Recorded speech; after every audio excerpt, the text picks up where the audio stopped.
person. Yeah. So you know that Bob make his name in England Yeah. as a black man. Yeah. In a sense because he was high color. Yeah.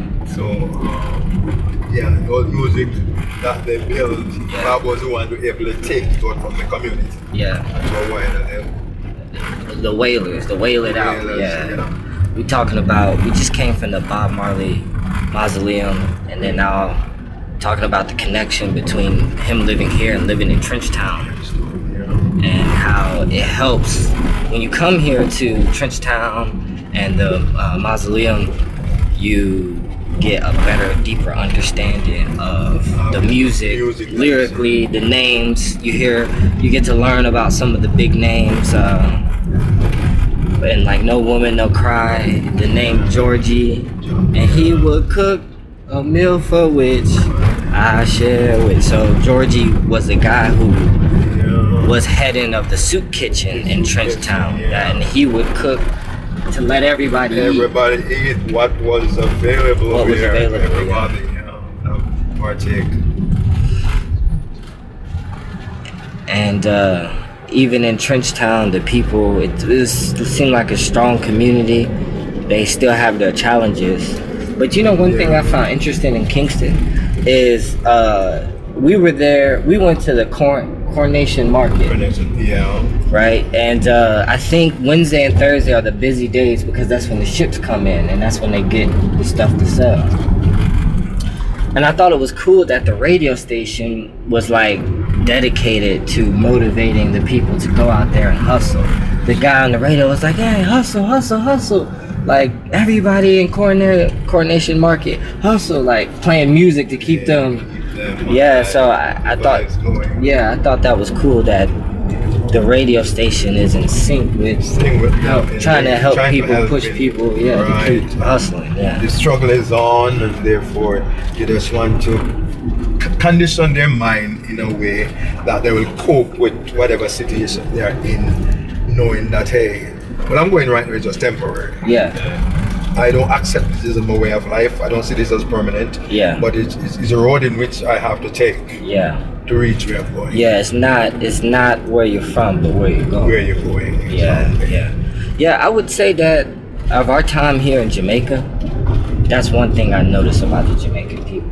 They're very hopeful. Like they're always very resourceful. They make something from nothing. That's Jamaican. Resilient. They're very resilient. Yeah, they, like for example, I know there's some out there, but you don't see like people trying to escape where they are in the streets, like alcoholics, and there's a few. They have them everywhere, but it's enough poverty here to see some people like really broken by it. But everybody I see, for the most part, are trying person. Yeah, they're trying. Yeah. That's right. And that's what makes Jamaica Jamaican, man, in the sense that you wake up and as Bob Marley sing the Georgie could come in porridge. I mean, if it's porridge, that's what available. That's everybody's gonna have. Yeah. If things turn around that is brighter, then everybody's gonna enjoy it also. Yeah. So we share in the struggle, also we'll share in the survive the progress that we make. Yeah. It's everybody business. So it's not just you. Mm-hmm. As you see in Trenchtown there, look at the life you see. Yes, they are rough life. Yeah.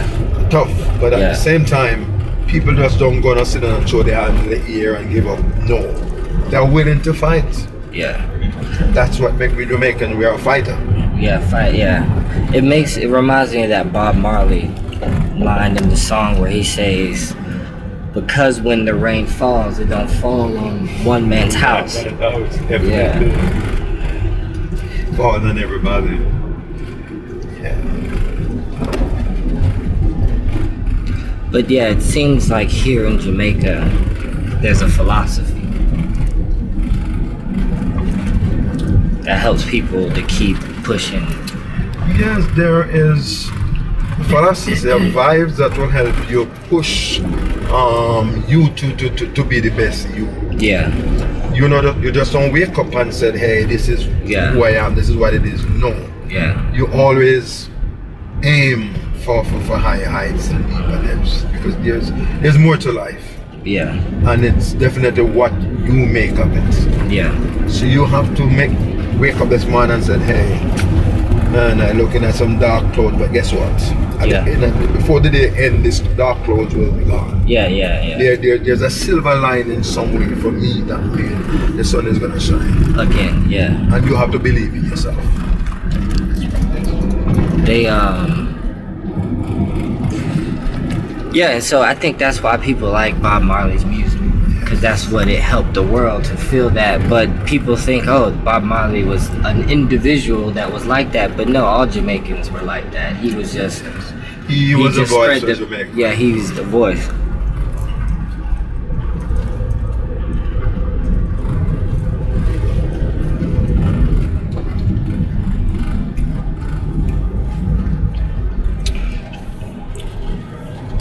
Him and I wouldn't say Marcus Garvey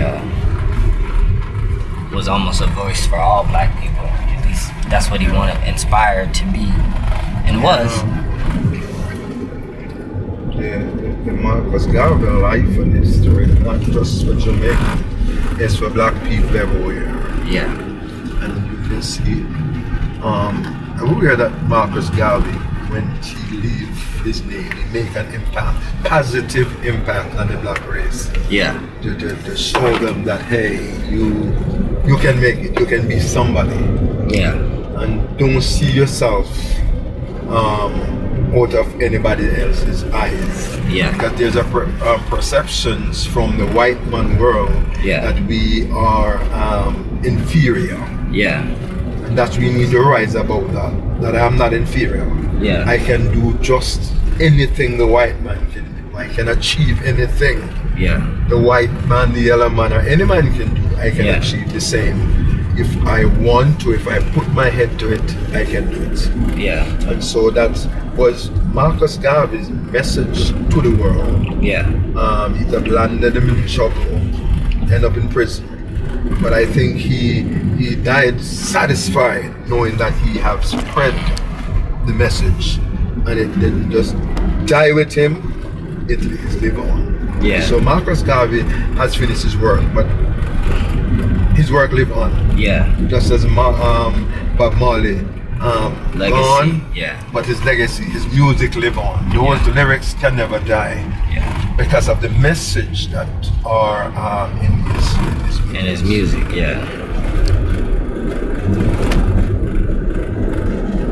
Yeah, they don't teach us about Marcus Garvey in school in the United States, even though he did a lot of work in the United States to inspire the civil rights movement and and you know the names that we do know. Mm-hmm. They didn't mention him nowhere there.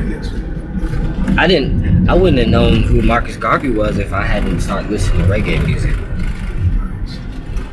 If I take a picture of this sign that say 9 Mile, I think that's cool. Hold this. Oh, he's still recording. Crazy.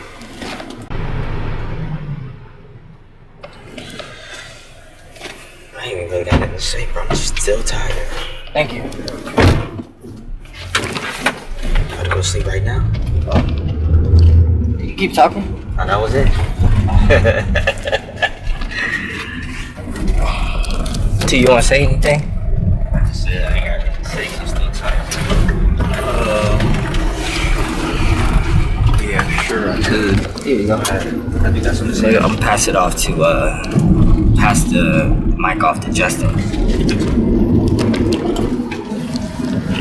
Yeah, so I mean, as Leon mentioned, you know, we just wrapped up the tour at Bob Marley's Mausoleum in 9 Mile, and yeah, I mean, it was definitely an experience. You know, for me, Bob Marley's one of my top favorite musicians. Yeah, definitely in the top 5, and I love reggae music as well. So, I mean, just another cherry on top of the cake to come and be able to experience this and see it firsthand. I mean, just the trip up there and then seeing the 9 Mile area and all the cities and settlements in between. It's been an experience, and Definitely something that I will treasure and I'll look back on day in and day out. Here you go, homie. That was good, man. One love. That was good. One love. That was good, man. Yeah, we went to Bob Marley's Mausoleum, and it was definitely an experience. It was an eerie feeling knowing that he lived there. It was about the time when he was younger. Some stuff is still intact when he was living there. The view, it's bumpy back here. The view, I'm just playing. The view, just being in his presence where he was buried at was very eerie. People leaving things like, I said, he left a spliff.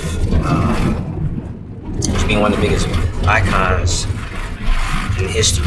Not being able to be in his presence, even in the afterlife, is I don't know how to describe it. Listening to his music, going back and forth coming in Jamaica, going from Kingston, hearing how his name and his story there, and coming here, traveling to Ocho Rios, hearing his name and his story, and then going to his mausoleum and actually being there. Something I can't describe, and I'm glad that I went. I'm glad that I came here because, like I said, I was tired, but Trevor, you missed one. Just gonna have to say you missed one because it was supposed to be 4 of us on this, but as you can see, ain't nobody in the back seat. So he missed one. Hey, Tip, when you on vacation, I know when you tired, you don't want to do nothing, but always you gotta get up, right? You don't know what you gonna see, who you gonna meet, and what you will regret once you go back home. That's all I got to say. Yeah, man. So we here in Jamaica. We in the streets of 9 Mile.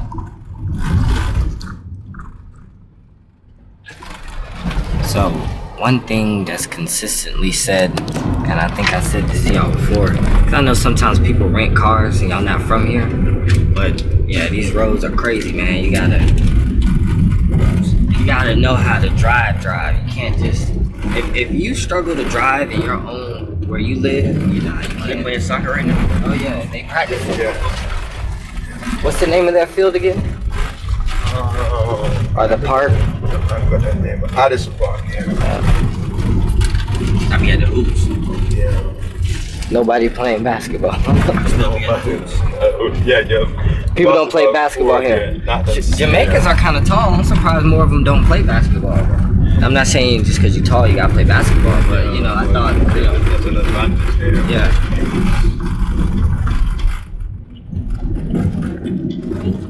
What's the youngest age you can do before you start to drive? 18, 17, 18. Just 18. I'd be scared to drive here. I'm not gonna lie. Yeah. Well, I think I could drive here if the what kind of make me a little skeptical is the fact that y'all drive on the opposite side of the road. Yeah. So the turns it would take me some time to get used to. Adjust to. But if it was normal, not normal, but if it was like it was in the United States, but I would probably be able to drive. Man, I drove in Panama, man. It's different. Panama, they drive wild too. I think Jamaicans take the cake though. those red tags. So they got taxis here, right? And if you're a tourist, we were advised not to take the red tag taxis when we're out and about. If at least in Kingston, I know things are different here in Ocho, but in Kingston they was like, don't take the red tag, and if you absolutely want to take the red tag, don't get in the car until you know the price. But they recommend, they have Uber out there, so. They have the red tags in the sense that most of them are a route taxi. Therefore, they have the route in which they apply. Yeah. And those routes they can charge, they are the charge of the fare for the route. Yeah. So anywhere you're going is It's just you need to know where you're going. The route, yeah. The route. You just jump in the taxi and you pay the normal Jamaican fare because nobody would know you're different. Yeah. In the sense, unless the accent is gonna get we start talking. Right. So you just go out, jump in the taxi and pay your normal fare and get your business.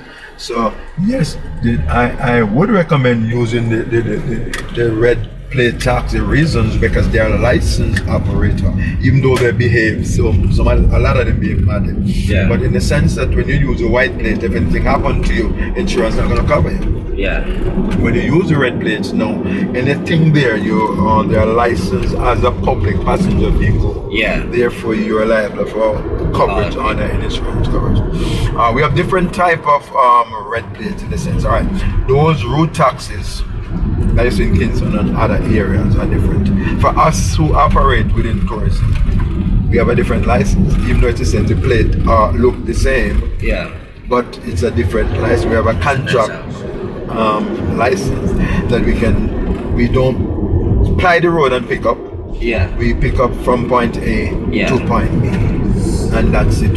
What they would have asked, okay, make sure you make an arrangement as to how much it's gonna cost. The rate, yeah. Right, the rate is gonna be. So it sounds to me like there's a whole lot of organization to what looks to me to be almost like it was unorganized, but it's a lot of organization behind it. Yes, definitely. Okay. Like being here in Jamaica, man, my boy got there, he growing his dread, he growing his neck lock, so we walk with him, they just like Rasta. Yeah, okay. But some people tell me though, still, that at least the tour guide when we were in Trenchtown, shout out to Cash, he was saying that still people here in Jamaica discriminate against people with dreadlocks or natty dreadlocks, or if they're Rasta. It's not, I wouldn't say discriminate. All right, in every institution you have the good and the bad. We have some people that just flat up the head for their ulterior motive. They're not real Rastafarians. Yeah, they don't care. In any form or shape, and therefore these are the people that would have caused the bad name on the Rastafarian community. Yeah. By the way they live, their criminality for their living, they do all that stuff. Yeah. So they are Rastafari. Yeah. And therefore these are the people that person from time to time try to hit out against. Not mean that we're discriminating because of the lacks, but because You're of cautious. their behavior. Okay. Yeah, I think I saw an interview with Bob Marley. It was a white female journalist, and she was really pressing him about the reputation that Rastas had around the world in places like Canada and the United States. And she was saying to him that, Rastafarians are, and then she was saying it wrong because I know they don't believe in isms, but she was saying to him that they were known for drug trafficking, marijuana drug trafficking. And he was like, I don't know anything about that. Yeah, that's what they think. And he's like, those people aren't Rasta then, they're not. Exactly. They have a thing on them head, but the mentality is not that they preach or the Rastafarian would have believed in the end to believe. They have strong spiritual values. In that way, they believe that certain things shouldn't be a part of the smoky. Smell like they burning bush.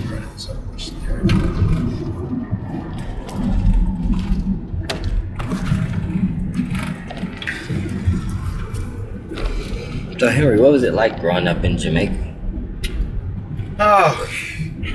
Growing up in Jamaica is a struggle and stuff. As a young man who, for me, had great plans for my life, great vision, it was tough because the things you want to do, you weren't able to because of the financial restraint that was on it. I come from a very poor family.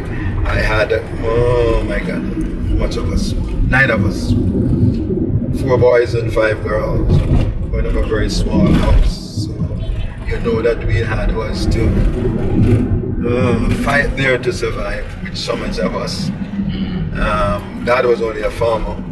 Well, he was a hand. He do just about everything. Everything? In the sense that he do farming for most of his life, but he was a carpenter, he was a mason, he was a sawyer man. He do just about anything there.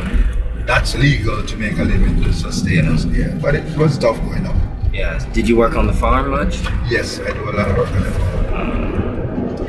That's what my daddy know, and that's what he teach us. That everybody have to learn to survive, learn to live there first. You gotta know the farm. Yeah. If you don't know the farm, you're gonna die. Yeah. Because he didn't see beyond farming that there is another life, so that's all he knows. So he teaches farming. He grew up, realize that helped him survive. Helped him survive. Yeah. But I want to say, hey, farming is my thing, you know. I want more. Yeah.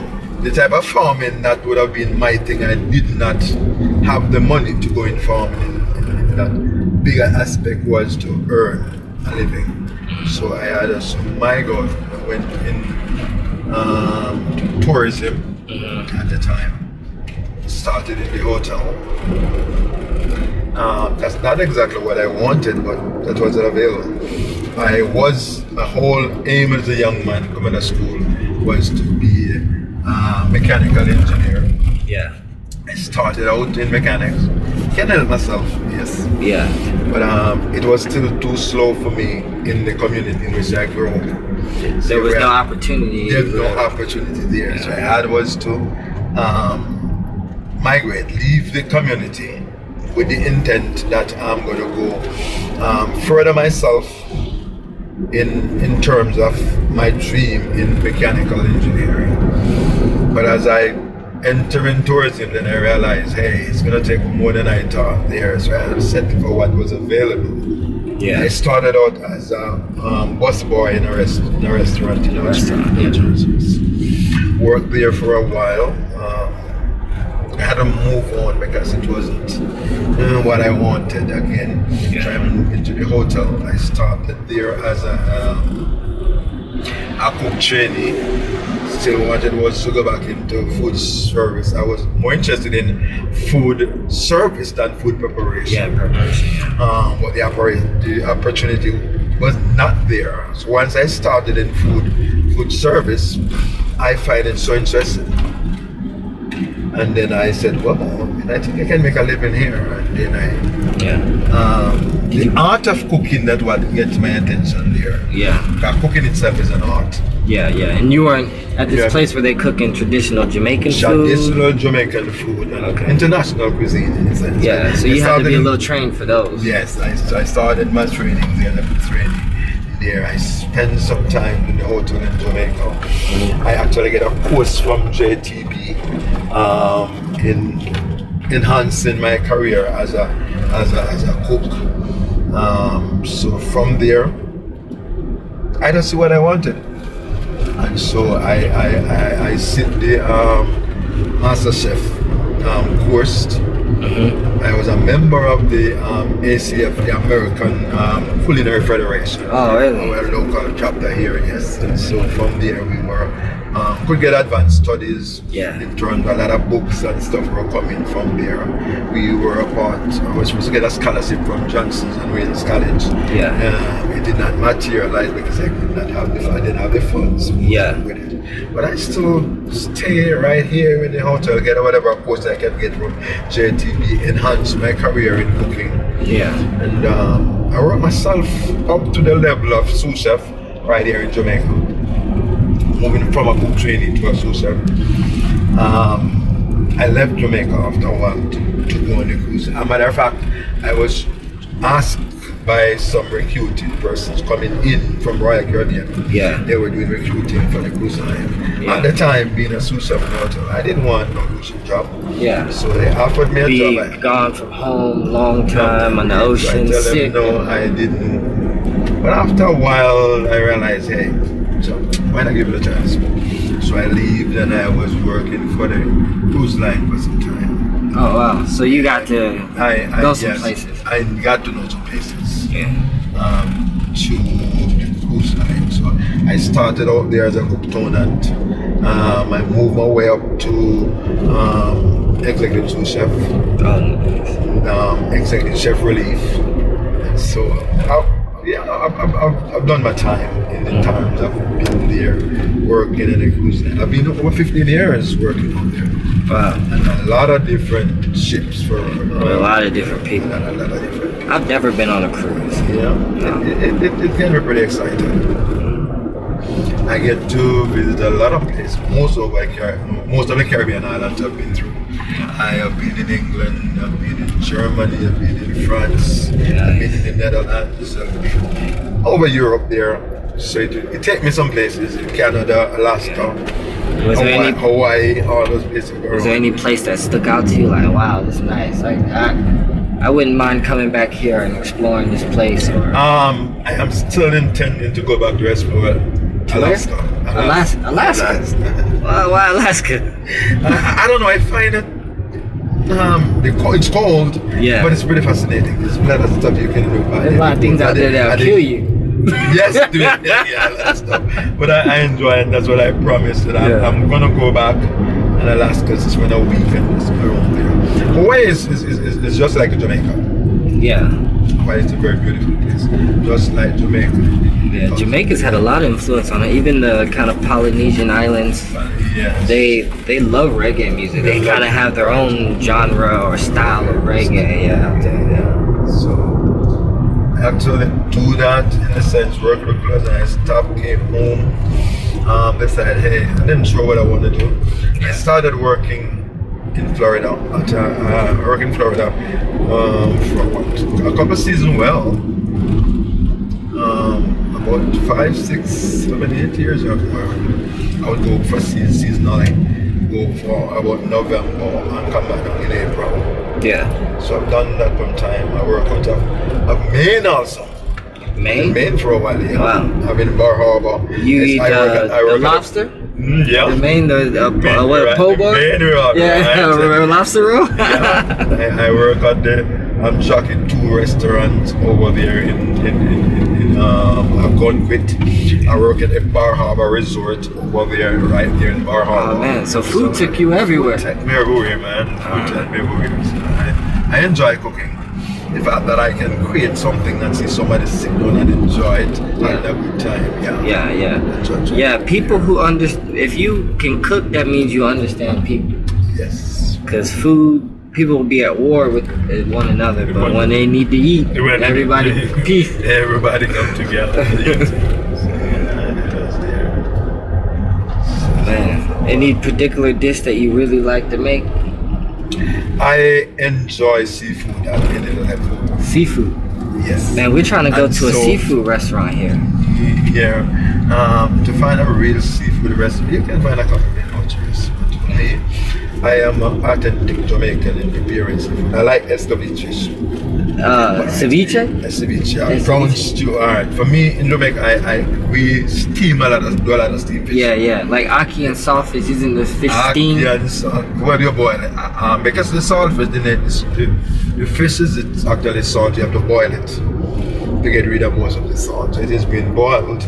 Yeah. After boil, pick it up together and then you saute that with your onions, tomatoes, scallion, scotch bonnet, pepper and such like, and then you would have add your saltfish from there. After the ackee is already been boiled, then you add the ackee to it. Yeah. And then you can just use a little salt on it. Not even salt, just black pepper at least to get the taste. To get the taste right. Yeah. But for you like the brown stew. I like my steamed fish or brown stew fish. That's me.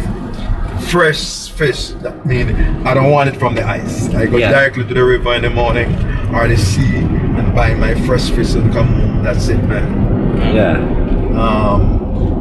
I use a lot of coconut milk. Yeah. In my steamed fish. As a steamed fish for me is straight vegetable. You're gonna use some chayote, as you call it, chocho, carrots. I use a lot of okra in my okra. Okay. So all those vegetables, you just saute them a little bit, sweat them a bit, and then you would have just add your coconut milk and make a nice sauce from there. Add your fish and just cook down there. When you finish that with your scotch bonnet, pepper, or your thyme leaf and scallion, Man. Man, that sound good. That sounds good. Now you got me hungry, man. If you want the only starter I want to use with here, you might have some bami. Yeah. I don't fry my bami, I steam it. Yeah, you If steam it. right there in that coconut milk with the fish, I just cut the bami and just push them in there in the bottom of it. And it's nice. Coconut milk, I feel, is like a hidden kind of thing you can add to. Like yesterday, I made some coconut curry rice. I put the coconut milk. Coconut, Yeah, because in Panama, they also cook with a lot of coconut. Yes. I enjoy my coconut there. Coconut can enhance the flavor of so many different. It give a little sweetness. Give a sweetness. A little sweetness. If you want the best curry, alright, for me, curry conch. Curry what? Conch. Conch, what's that? It's a seafood that come in the shell, you know, but conch shell that they blow. The conch come in that shell, they bring it out, this big like this, and they clean it. No, for Nassau and home, and then they do conch frit, and they have their conch salad. But in Jamaica, for me, conch, I don't like it raw. No. But I use nice curry flavored conch. Is conch similar to like a oyster? It's harder than oyster. It more looks. Oyster is softer, but conch is a more tougher. Can you look it up? Conch. But yeah, you wanna have a nice curry conch with some nice jasmine rice there. Jasmine. Oh man, now my stomach really. Yeah, that sounds good. Yeah. They have oysters out here, and people eat oysters here in Yeah, not much. You don't see much Jamaica. ice. Not much ice in Jamaica. Yeah. Where you see a lot of oyster noise in Hawaii. Oysters, yes, sushi and oysters. Was there an American dish or an international dish that you really enjoyed learning how to cook or taste or?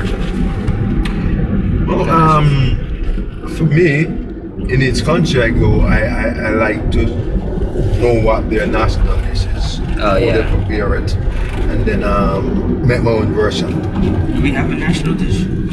Hot dogs and hamburgers in the United States. Hot dogs and hamburgers. Yeah, I go there for the regular burger, the hot dog and hamburgers.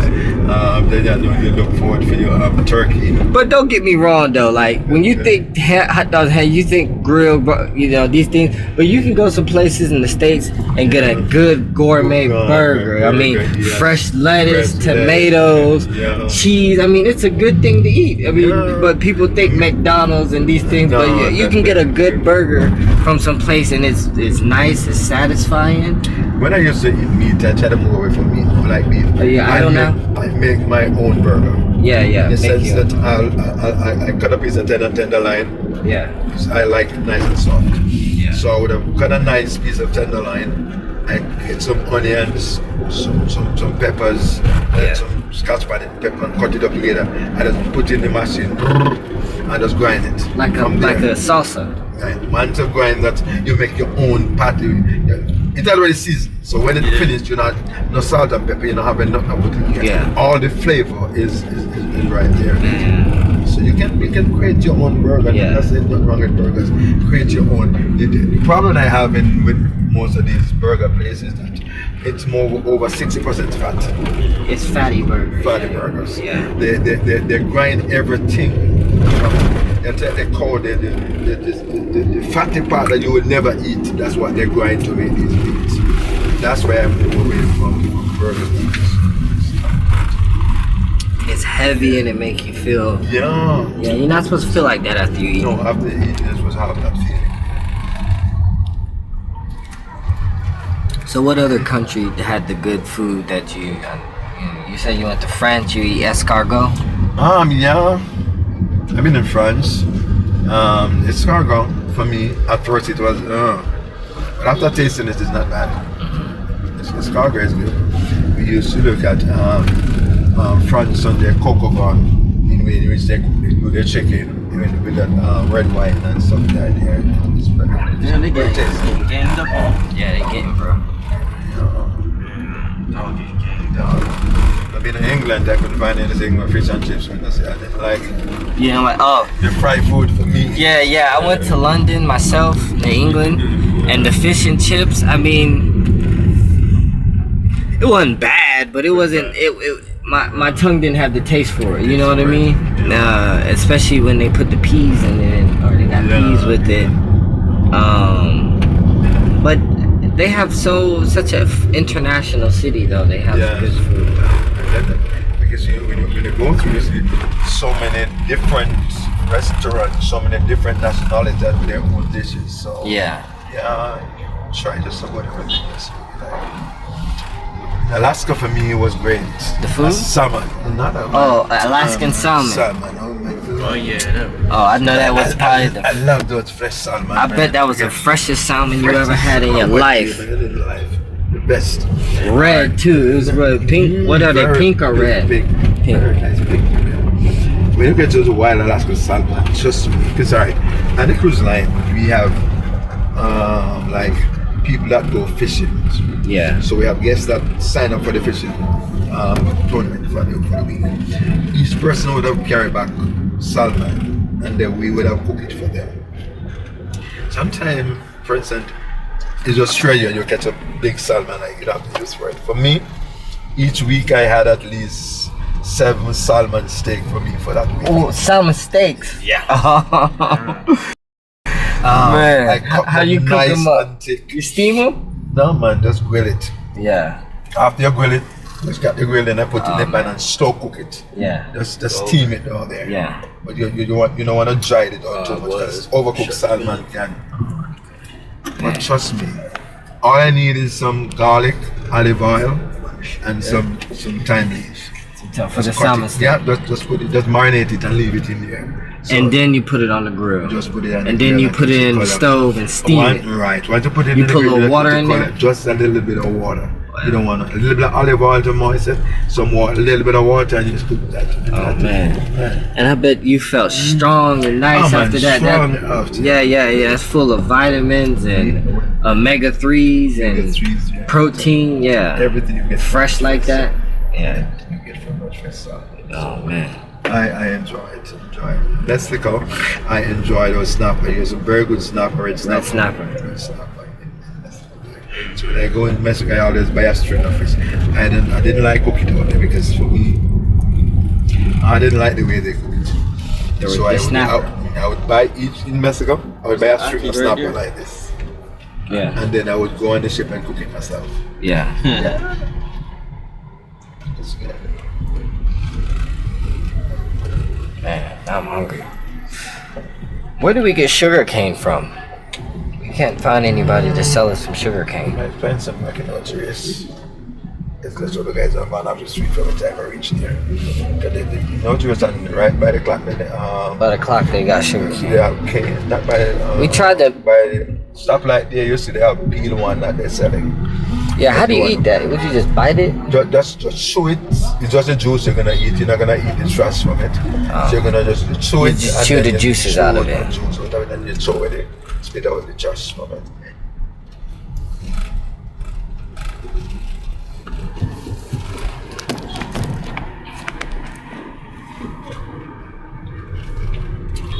Yeah, this is the brownstone. Lives the evening. Brownstone in the market. Brownstone. This is like Kingston, but Kingston is like times 3. Yeah, that's People, man, that's a hustling, bustling city, man. yes. A lot of People us- everywhere. Everybody moving. Everybody's yeah, on the move. move, yeah. That's your brownstone here. Like today, Wednesday is the day. Friday and Saturday. Oh my God, you don't want to come to this place, man. You'll be crawling to get through here. Oh, because Very of busy. Yeah. parties and people And having the a good time. nightlife here is something else. A lot of places everywhere will be music and party.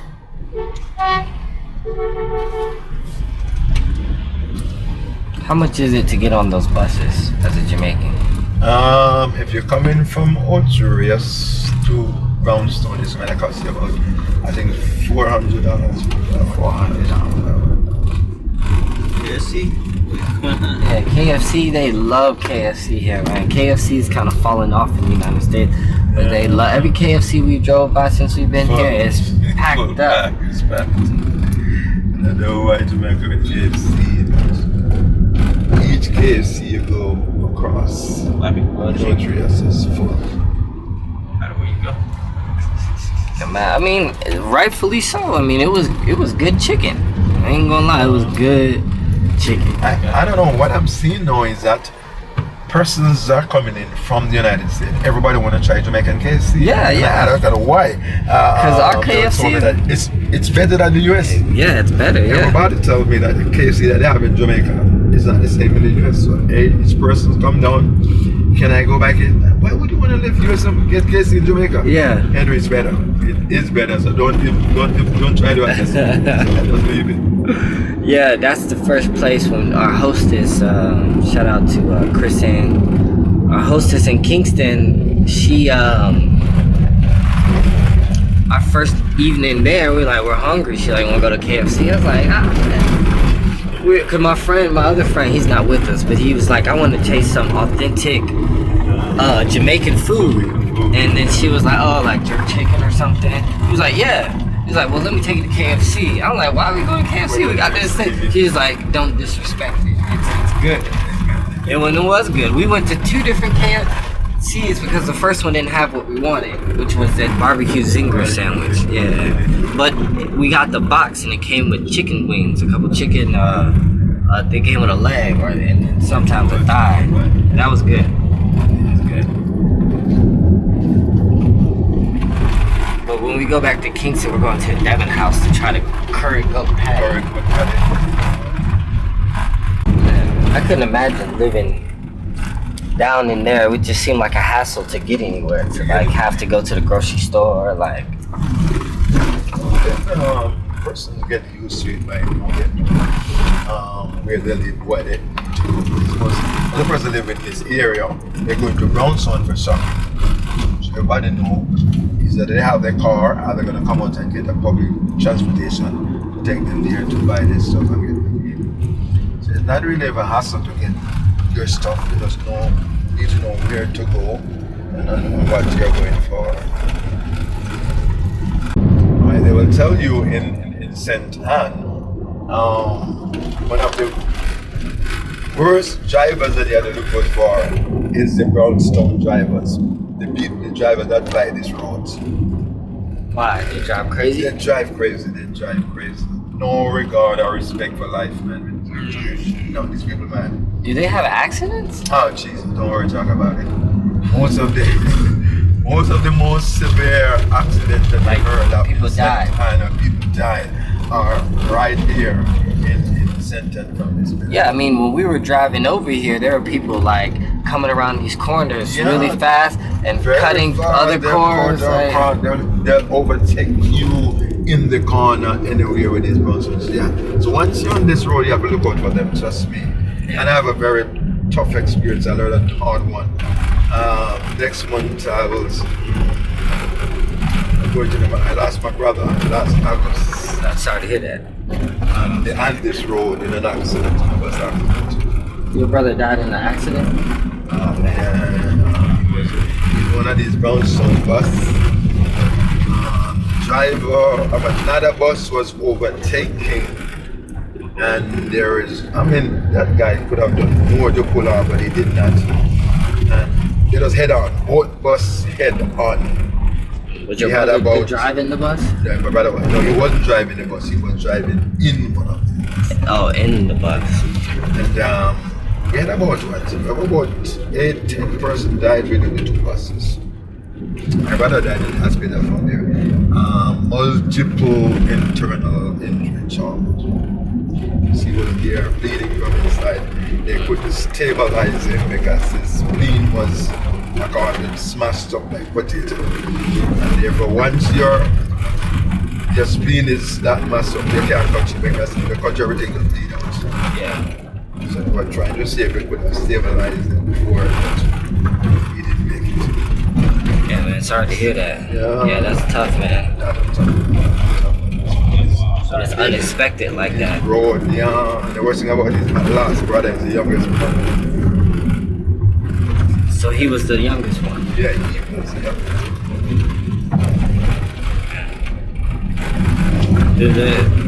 I haven't seen much police around here, of course, like the way I see in Kingston, but do they try to get involved or is there any sort of political movements and speak to... Police are They're doing value. Trust me, It's limited. it's limited to what they have and what they can do. The level of indiscipline on this whole road in Jamaica is terrible. Crying out for the authorities to do something, because trust me, as I've said before, everybody's in a hurry in terms of driving. Yeah, Jamaicans, one thing I say, they're pretty impatient. Especially in Kingston. Yeah. Really impatient everywhere. And a hurry going nowhere. That's what it is.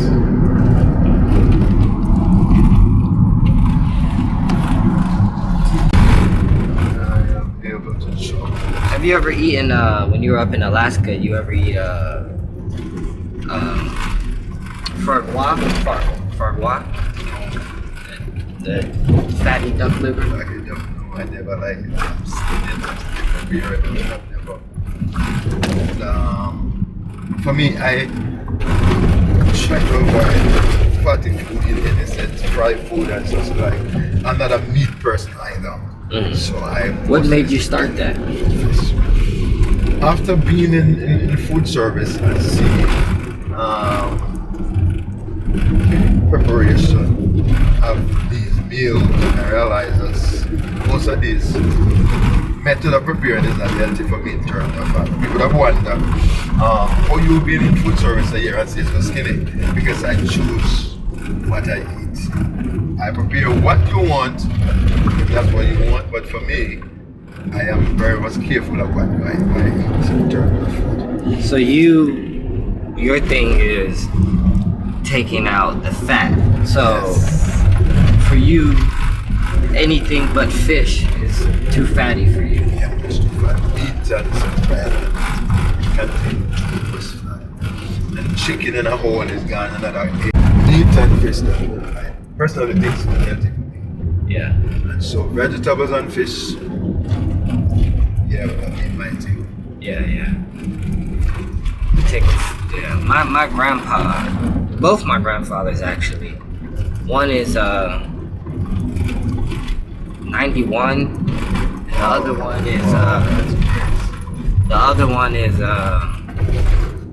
89, 90. So on my dad's side 91, my mom's side 90, 89, and they're both just eat fish. Okay. Pescatarian. They have rice. It's usually rice, vegetables, and fish. They don't really eat chicken or beef or these things, and they've been doing that for decades. Yeah. And I will tell you that that's what extend their lifespan there, because of the choice in what they eat. So if you're gonna have a burger, as we were saying, you're gonna get a burger 99% lean. That was then. I no longer eat it. Yo, you're not gonna eat it Not anymore. Oh man. Not anymore.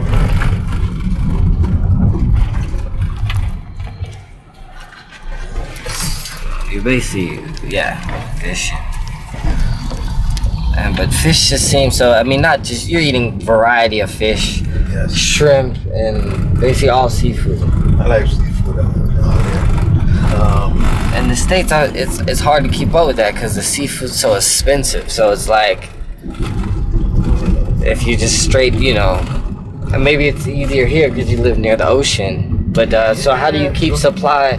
How do you keep a good supply of fish? Or I just go out and buy enough. Because for example, this week I went out and I buy one nice string of fish was about 6-7 pounds. And you freeze it? That will keep me. Yes, I had to freeze it, keep it there. But I like to enjoy it fresh there, but it's not gonna stay if you're gonna buy that amount. So I generally buy small quantity that I don't have to freeze. But this time I saw a lovely string of fish that I could not resist, knowing I had to freeze. So I put into 3. I know you 4 saw that, different man. That's nice fish. I need that one. I need that one. So yes, I think it over my head. I had fish for dinner.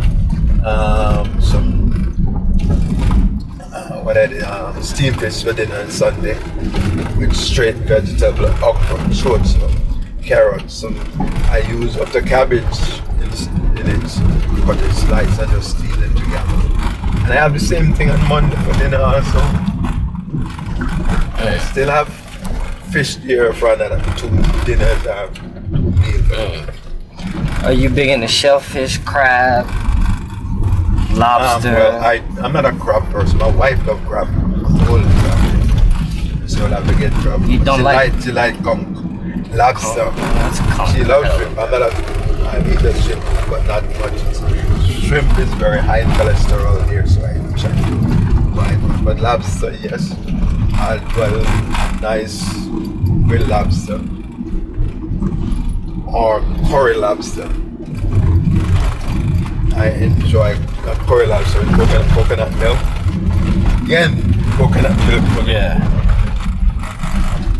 Now, I want to tell you that for oil, I want to stay with olive oil and coconut oil. I am not pressing for that olive oil anymore because I realize coconut oil is just as good. Yeah. Yeah, olive oils, and that's the thing that's now getting in the States. People are getting on terms of the oils, the seed oils aren't good for you. It causes inflammation, and so it's better to use like olive oil, coconut oil, sometimes butter. You know, I don't even mess with butter. No? So you've been like this For a while. I don't use butter anymore. See, I tried to do this. I did a diet called the Whole 30 for 30 days. Me and my girlfriend did it.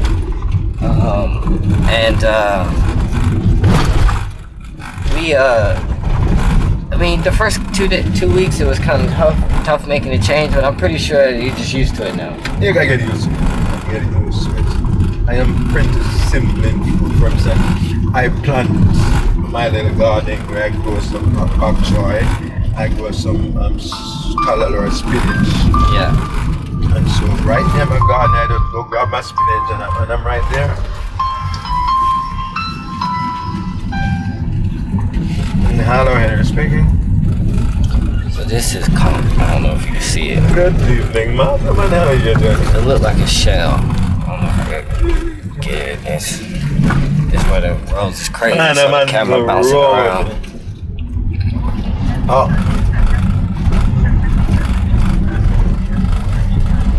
I'm not sure.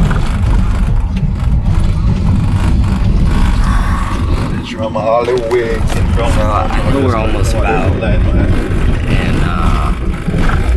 in Ochirio, Ocherios. Oh, man, that pothole was huge. But anyway, we about to be back in Ochi, man. So my arm's hurting from holding this camera. So I'm about to put it down for a second. But the system I want is mess up. yeah, we're gonna run some errands and take it back home and take it easy the rest of the evening. So Still another there's something else to capture or record. I get any sort of thoughts, sharing with you. First off, I see a whole lot of puppies. It's sad, all the little stray puppies. But yeah, it's the road from 9 Mile back to Ocherios, or from Ocherios to 9 Mile if you're going to the Bob Marley tour from Ocherios. So this is the ride you have to look forward to.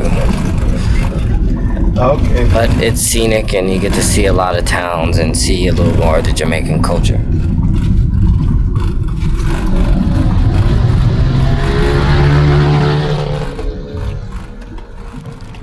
We got the Jamaican juicy patty. Ooh. So finally about to try it. They say these are the best patties in Jamaica.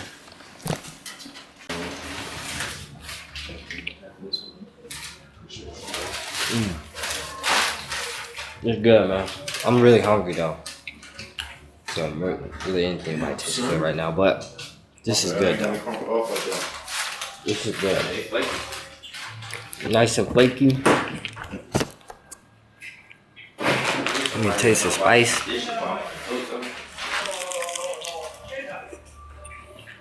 Sure. I'll watch that with him already. It's good.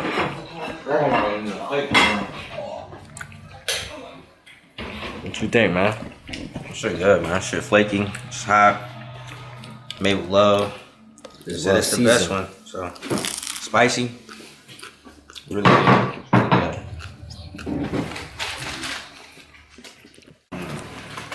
This is good though. Yo. So we tell them about our experience at what you call it? TNT. Should we tell them about our experience at what you call it? Shades. At Shades. Well, nobody want to talk about that shit, man. Some bullshit, that's what it was. Some bullshit. No. But yeah, this patty is good. It's ain't bad. You got cheese. What you think about cheese? He got the cheese. That's all they had. They had 3 beef One cheese. and 1 cheese. Or something. You got cheese.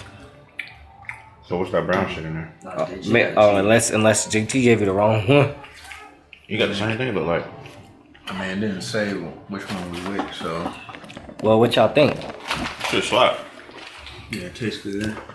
I don't know, it kind of tastes similar to the one we had at the airport. This might be a little better from what I remember. Fresher maybe. Yeah, fresh and shit. Like I said, last These are our time. food critics right It here. was good. They're really serious about their food. I'm probably gonna eat more patties. It's flat though. Patties is cheap too. Real cheap. And this is about $532. Jamaican dollars. How much is that in US? Like $3?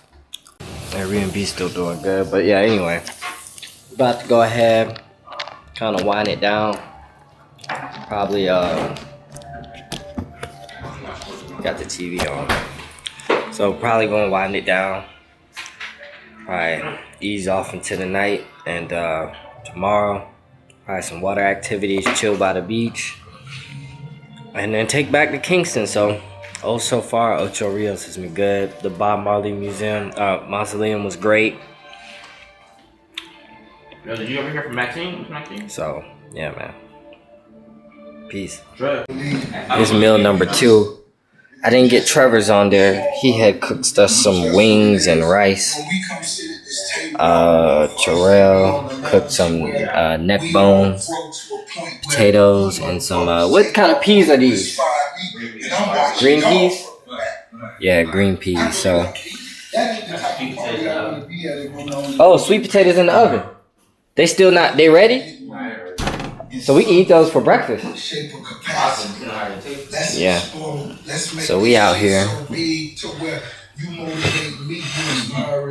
You know, neck bones and some country shit, and potatoes and chickpeas. So, but anyway, like I said to y'all, man, I know y'all see my face, man. I am tired. But as I told y'all before, man, when you traveling with your boys or with whoever, y'all got a kitchen, man. Y'all might as well take turns cooking. You know what I'm saying? It's the best way to you know what I'm saying, enjoy the vacation, bonding, cooking, eating, chilling, you know what I'm saying? So I'm gonna go ahead and eat this and dig in, man, and probably about ready to take a nap. So, or not nap, but go to bed. So I'm gonna catch y'all tomorrow, man, at some point during this time. While in Jamaica, I'm gonna sit down and just kind of give a nice little recap thus far as we coming towards the end, the latter end of this trip. So we got we got one more night, we got one more day in Ochi, also known as Ocho Rios. So tomorrow we're probably gonna do all the water stuff, the Blue Mountain, Blue Hole, the Dune River, and